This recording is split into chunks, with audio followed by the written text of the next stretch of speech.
Hey. Good morning, y'all. 'Tis I, Professor Ludwig von Fatpants, at your service. So, had another close call here. Don't run without them.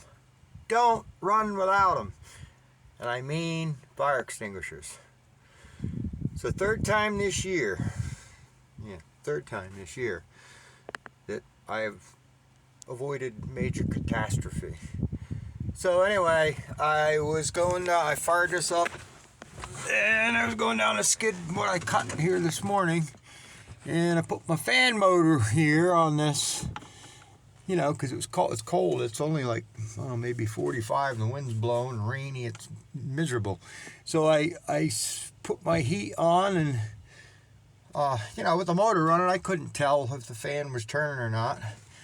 So I get down, down a hill, and it was warmed up. So I was like, there's heat at the vents, but it ain't really blowing, So I didn't think much of it, and I don't know, whatever. So I thought maybe I'm a little low on water or something, It didn't dawn on me. And it should have, because it's the same damn thing that happened to the cutter last spring. But anyway, I get down just about to go in the woods, and I look back at the switch, and I see smoke. There's smoke right here. Like a little bit. I'm like, oh shit, the switch must be bad or something, right? So I hurry up, shut it off, put the park brake on, and I hear crackle, crackle, crackle, crackle, crackle. Look at this. Look at this. That's all fire. There was flames coming up out of here, right? You can see the charcoal in the window, and this was on fire. It burnt the wiring harness. Look at this. But these went to this resistor. So apparently this resistor, where is it? I'm trying to find the camera. Look at that. The ballast resistor for the heater motor, and I don't know whether the motor stalled and heated this up, or if this just heated up. I have no idea. But didn't that son of a bitch start a fire down in there? And luckily, the extinguisher is right here. There's the bracket, but I got it out, stuck it down in there. There's the extinguisher. I'm keeping it handy because I don't know what kind of charge it's got, but it's still got powder in it. But yeah, I stuck that down in there and give it a couple blasts, and it went out. Man, friggin' shit scares you. I don't get scared too easy and nothing. I'll roll machines over and fell dangerous trees, but boy, fire scares the living shit out of me on a machine, man. It really nerves me up. I know how fast these things can go up. You guys know, if you've been watching my vids, I've had a couple of them burn up, and it's like, man alive. Just in a few, I don't know, maybe a minute, I don't know. But just in the time I shut that off and shut the machine off, it must have been cooking down in there, but by then the flames was already up like this high. I couldn't believe it. And it took me a few seconds to get the extinguisher out. But boy, thank God for these extinguishers. Do not run without them. That extinguisher, that's 10 pound. I keep them and everything. And that extinguisher is brand new. It's like 132 or something like that. And then for the brackets, but don't run without them. That's the cheapest insurance policy you can ever get. And if you do discharge one, I'll give you a little pointer. See all these? Well, that's how they charge them. They pull the nozzle. There's a wrench groove right there. But you take this cap off. Just make sure it's discharged, or it'll blow up in your face and choke you to death. It'll blow all the shit out of it. But take that off and empty this powder, because it don't matter. It don't seem to matter if you bring an empty one in. They just refill it at the same price. I don't know, but I'll take these off. You unscrew it and knock this around a little bit and pour that powder in a coffee can or something you can keep dry. You know, you want to keep it dry and stick it in a dry place. But like if you're welding or something and you need just a little, you get a little fire going in the belly or something, you'd be amazed. You can just reach in that coffee can and grab a scoop of it with your hand and throw it in there, and it'll put a little fire out. You know, I mean, it might help even on a bigger fire, but I mean, you know, obviously you need your charge extinguishers. But yeah, save some of that stuff, because it's great for, like, if you're welding on something and you know how sparks get down in the grease and the shit and the leaves.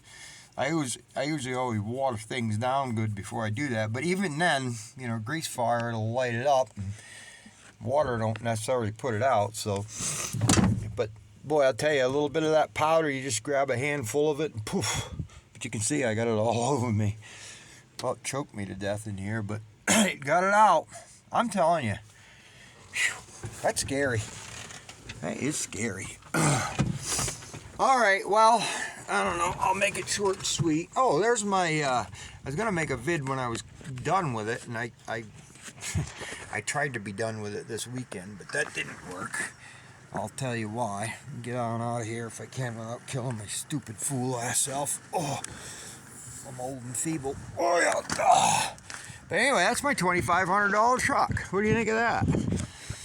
So, I bought that truck for $800. I bought it for the transmission, for the green weenie. It's got that 4L80E in it. I bought it.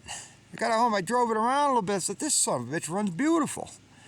So, the bed was rotted, and obviously it needs rockers and corners.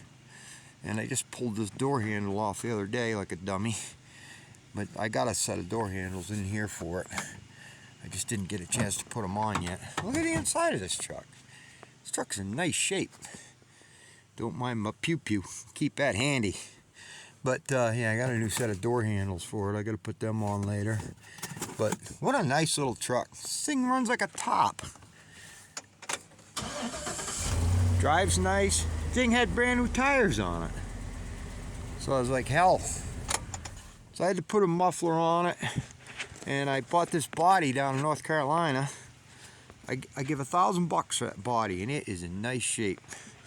It's got a few dings and scratches, but I don't care about that. Check this out. This cabinet goes all the way through. You can open the door. You could camp in there if you wanted to. So, yeah, I picked that body up for $1,000. I thought, how can you beat that? You couldn't even build a little wooden body for $1,000 anymore. I keep all my crap in there, and it had the ladder rack and whatever that thing is. But that'll come in handy if you ever got to haul a plastic culvert or something, you know, culvert pipe. So anyway, I ordered the rockers. I was going to put them in Saturday. I didn't work on the wood Saturday because I wanted to get this thing on the road. Because my green one needs a tranny, and my white one needs a tranny too. So whatever, just, you know, wear items. But I bought this. This thing's got 167,000 miles on it. That green one's got 338 on it, and it's still worth putting a tranny in. It's still a good little truck. But and in my 2014, that's kind of a nice truck. I'd like to keep that scuzz free and not use it for work. I had to for a while, but so anyway, I put a new muffler on it, and I wire wheeled the frame and painted it up with some that rust framey paint stuff. But so I probably got, between the truck and the body and the gas to go down and get it, I probably got $2,500 in the truck. But it's a nice little unit. Hell, I'll drive that sumbitch till the wheels fall off. Tell you what, I ain't gonna buy no $80,000 new pickup truck. No frickin' way. I wouldn't if I had the money. I just wouldn't. I mean, you'd be lucky to get, I'd probably be lucky to get 60 out of that skidder, if that. I don't even know, 50, 60 for that, you know. And guys are going out paying 80 grand for a pickup truck. Not me, buddy. It's too much. Too much. I can't, you know, and I'd have it looking like a pigsty in a year anyway. You know, I don't want something I got to worry about scratching or denting. I don't care about, you know, I'm trying not to, but to keep it mechanically sound. And hell, I got an oil filter because it says on the dash change the oil, but I think somebody just did and they didn't reset the timer thing because I pulled the dipstick. I did when I bought it too. The oil's clean as a whistle. You know, it's not even, it's like clean. So it's like, hell, I'll run it for a few thousand miles and change it then. But so pretty happy about it. I'll make good use of this. But I went to put the rockers in. I ordered the rockers. I was gonna put them in Saturday. I got it over there and got the welder out and all that stuff, the cutting wheel, and I was gonna hack them in there, you know, hack the old ones out and weld them in, and then I'm just gonna chip coat them, you know, prime them, chip coat them, and then go halfway up the door with that Rhino chip coat stuff. And, you know, it'd be good enough for a work truck. But in Pennsylvania, you gotta fix them or they won't pass inspection. That's why the guy got rid of it. He bought a newer truck. He bought a F-150. I don't know, 19 model or something. It's nice. I seen it the other day when I met him to do the notary service on the title. But yeah, I mean, I got the rockers. The dummies sent me the wrong cab corners. I specifically asked for 2-door cab corners, and they sent me the extended cab corners, which are narrower, you know, because the extra door they make that rear post, you know, like 2 or 3 inches narrower, so I couldn't use them. So I thought, well, I'll just wait till next weekend, and we ordered the new corners today, and I'll keep the other ones for the green truck because that's the size that they are. That's because it's the 3-door, you know, the extended cab, or whatever you call it, cab and a half or whatever. That's the ones they sent me, so I'll just keep them. So I'll weld the rockers in and it'll pass inspection. It's, you know, the bed was all rotted to bits, but I tore that off. So yeah, I'm excited. What say you? So anyway, well guys, keep everybody in North Carolina and all the mountain states in your prayers, and do what you can for them. Maybe if everybody scrapes up $5 or $10, it sure would help, you know. And like I said, I've been sending it to Samaritan's Purse. I know they're good, so I'm sure there's plenty of other good outfits too. Shawnee T, bless his little soul, Sean Tatham, Vermont, he loaded up one of them multi-cell fuel trailers, so you don't have to deal with hazmat. Well, this guy's almost up on the Canadian border. Shawnee is. He's on our channel every once in a while here. He's a mechanic, diesel mechanic, and bless his heart, he took a week and went down there to help. And he brought DEF fluid and diesel fuel, and something crawl on my neck. But anyway, yeah, so if I'm needed, I'd go down too for a few days anyway, a long weekend or something. But I got some kind of a damn bug crawling on my head. Driving me nuts. There he is.